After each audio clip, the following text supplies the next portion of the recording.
Hello' friend, welcome to my YouTube channel. মই এতিয়া আপোনালোকে চাই আছে আৰজেডকে টিউটৰিয়েল। আমি আজি আপোনালোকৰ ওচৰত এটা এনআৰচিৰ নতুন বিষয় লৈ আলোচনা কৰিম, এই গুৰুত্বপূৰ্ণ বিষয় লৈ। তো ফ্ৰেণ্ড, মোৰ ভিডিঅ'টো প্ৰথমৰ পৰা শেষলৈকে চাই থাকক আৰু জানি লওক কি এইটো। তো ফ্ৰেণ্ড, ষ্টাৰ্ট নাও। তো ফ্ৰেণ্ড, কেইদিনমান আগত মই এটা ভিডিঅ' আপলোড কৰিছিলোঁ এনআৰচিৰ বিষয়ে, যে 30 জুনত এনআৰচিৰ দ্বিতীয়খন খচৰা প্ৰকাশ নাপায়। সেইটো ভিডিঅ'ত আমি কৈছিলোঁ যে প্ৰকাশ নাপায়, কিন্তু সেই সময়তো যিটো বানৰ প্ৰব্লেম আছিল তাৰ বাবে আমাৰ এনআৰচি সমন্বয়ক প্ৰতীক হাজৰিকা ডাঙৰীয়াই কৈছিল, কিন্তু এতিয়া আমাৰ কিছুমান কাম পিছ পৰি আছে। সেইখিনি কাম তাৰমানে অতি সোনকালে কৰিব লাগে।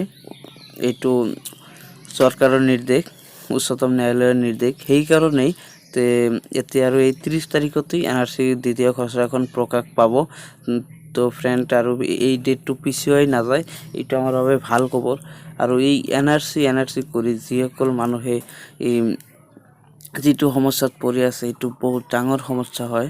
কাৰণ এই এনআৰচিক লৈ মই নিজেই চাইছোঁ কিমান মানুহে কিমান ধৰণৰ প্ৰব্লেম কৰি আছে। তো ফ্ৰেণ্ড, এইটো 30 জুনতেই পাব্লিছ হ'ব, চিন্তাৰ একো কাৰণ নাই। থেংক ইউ ৱাটছিং ফৰ মাই ভিডিঅ'জ।